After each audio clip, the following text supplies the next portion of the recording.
السلام علیکم۔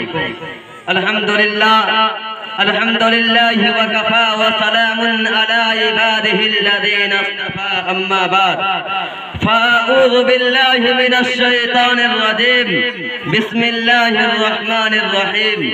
یا ایھا الذین آمنوا ان تنصروا اللہ ینصرکم ویثبت اقدامکم، وقال اللہ فی موضع آخر ولا تہنوا ولا تحزنوا وانتم الاعلون ان کنتم مؤمنین۔ صدق اللہ العظیم۔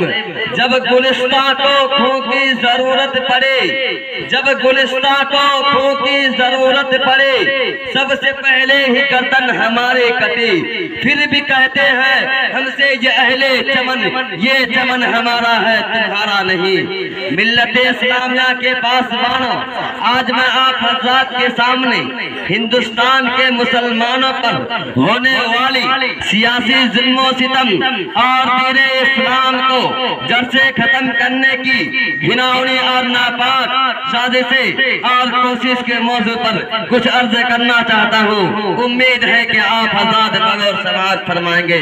وہ ہندوستان جس کے حریت کے باغ کو مسلمانوں نے اپنے خون جگر سے سینچا تھا، وہ ہندوستان جس کے آزادی کرانے کے لیے بحر ناآشنائے ساحل میں کود پڑے تھے اور موجوں سے کھیلتے ہوئے مزدھار تک جا پہنچے تھے، یہاں تک بے پناہ قربانیوں کے ذریعے اس کو پروان چڑھایا تھا۔ لیکن آج اس ہندوستان میں مسلمانوں کو طرح طرح کی اذیتیں اور تکلیفیں پہنچائی جا رہی ہیں۔ مسلمانوں کی دل سے اسلام کی محبت ختم کرنے کی نہایت ہی گھناؤنی اور ناپاک سازشیں ہو رہی ہے۔ اس میں شک و شبہ نہیں کہ حق و باطل کا تصادم روز ازل سے جاری ہے۔ ظالم و ظابط مظلوم کی کہانیاں بہت قدیم ہیں۔ خرمن انسانیت پر کئی بار بجلیاں گری ہیں، باغ آدم میں کئی بار آندھیاں آئی ہیں، وحشت و بربریت کے ہاتھوں نے بارہا انسانیت کا منہ نوچا ہے اور حیوانیت کا ننگا ناچ کیا ہے۔ اس میں شک و شبہ نہیں کہ ہم پر مصائب کے پہاڑ ٹوٹے جائے، ہم مظلوموں بے قصوروں کو ان فرقہ پرستوں نے ظلم و ستم کا نشانہ بنایا۔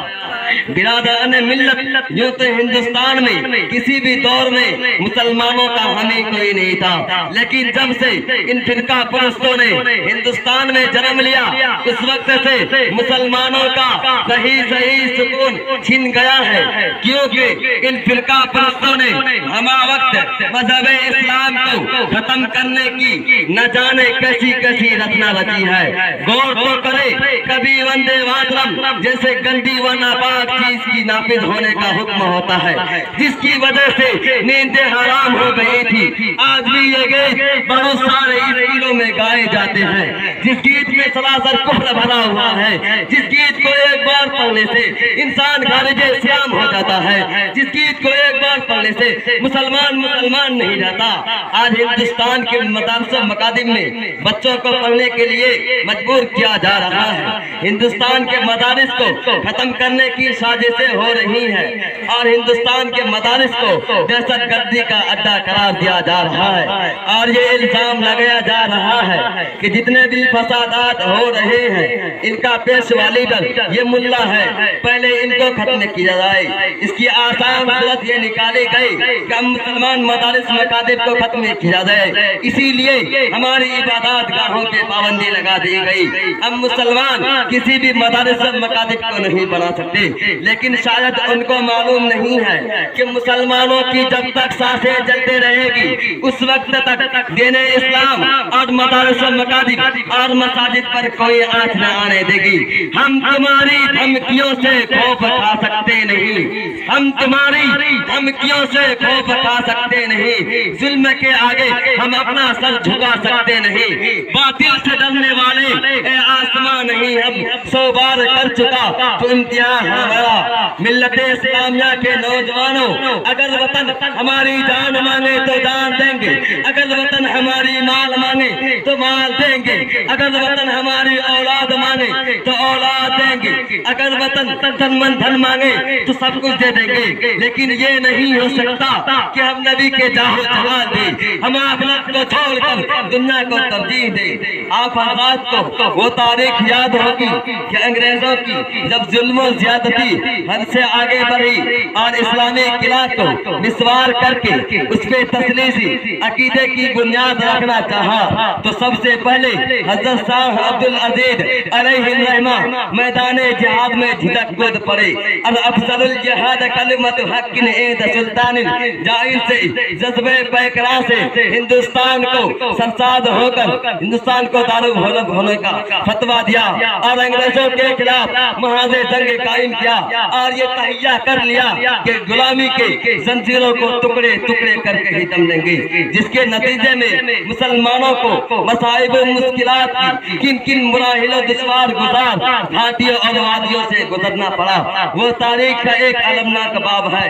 چل نہ سکتے تھے اگر جنگ میں اڑ جاتے تھے، چل نہ سکتے تھے اگر جنگ میں اڑ جاتے تھے، پاؤں شیروں کبھی میدان سے اکھڑ جاتے تھے، مجھ سے سرکش ہوا تو بگڑ جاتے تھے، ٹیگ کیا چیز ہے ہم توپ سے لڑ جاتے تھے۔